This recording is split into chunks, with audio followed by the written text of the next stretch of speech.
অনেকে বলবার চেষ্টা করে যে অভ্যুত্থান তো কোনো সংবিধান মেনে হয়নি, অভ্যুত্থান তো কোনো গ্রামার মেনে হয়নি, অভ্যুত্থান তো কোনো নিয়ম মেনে হয়নি। এটি ভুল কথা।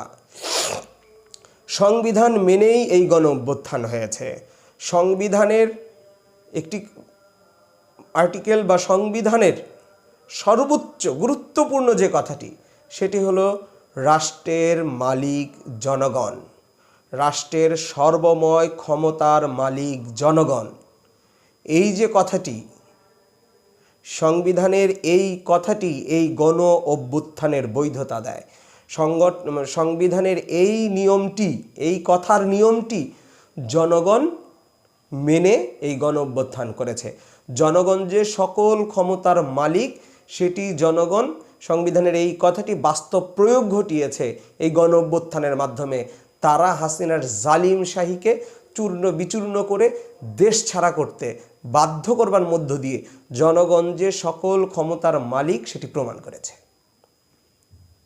অতএব সংবিধান মেনেই গণ অভ্যুত্থান হয়েছে। বলা হয় কোনো আইন মেনে গণ অভ্যুত্থান হয়নি, আইন মেনেই তো গণ অভ্যুত্থান হয়েছে। যদি আমরা বুঝতে চেষ্টা করি যে আইন মেনেই গণ অভ্যুত্থান হয়েছে, তাহলে খুব সহজভাবে বোঝা সম্ভব। আইন কি? ভোটাধিকার প্রয়োগের মধ্য দিয়ে, জনগণের প্রত্যক্ষ ভোটের মধ্য দিয়ে সরকারের পরিবর্তন হবে। জনগণ তার প্রতিনিধি নির্বাচন করবে, জনগণ সিদ্ধান্ত নেবে যে তার শাসক কে হবে।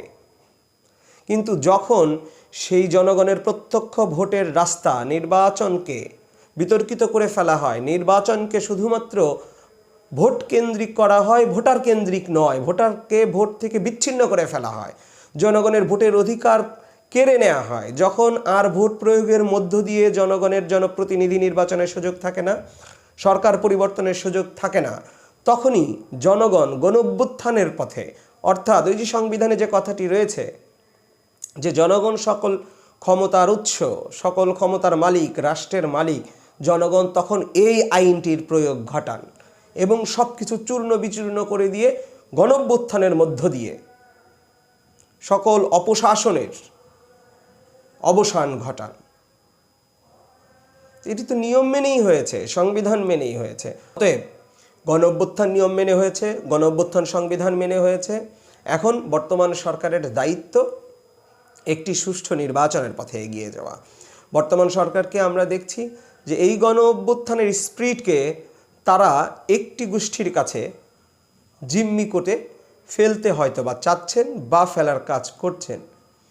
নাগরিক কমিটি এবং বৈষম্য বিরোধী ছাত্র আন্দোলনের নাম দিয়ে তারা মনে হচ্ছে সকল ছাত্র জনতার মুখপাত্র হয়ে দাঁড়িয়েছে।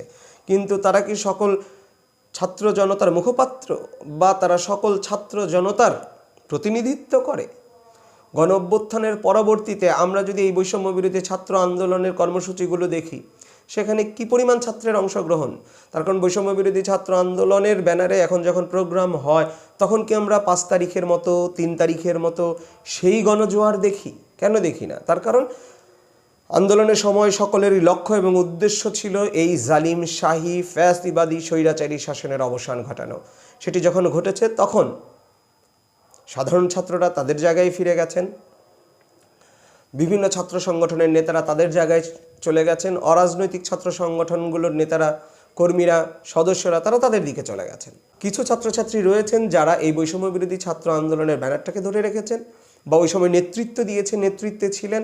তারা এখন এটাকে এগিয়ে নিয়ে যেতে চাচ্ছেন, একটি রাজনৈতিক দলের দিকে তারা আগাচ্ছেন বা রাজনৈতিক উদ্যোগের দিকে আগাচ্ছেন। সেটি অবশ্যই খুব ভালো একটি উদ্যোগ। কিন্তু তারা যখন সরকারে আছেন, তারাও যখন বিভিন্ন জায়গায় প্রভাব প্রতিপত্তি খাটাচ্ছেন, তখন তারা যখন রাজনৈতিক উদ্যোগ নেয়, খুব স্বাভাবিকভাবেই বোঝা যায় যে এটি সরকারের পৃষ্ঠপোষকতায় হচ্ছে বা সরকারের সুবিধা গ্রহণ করে হচ্ছে।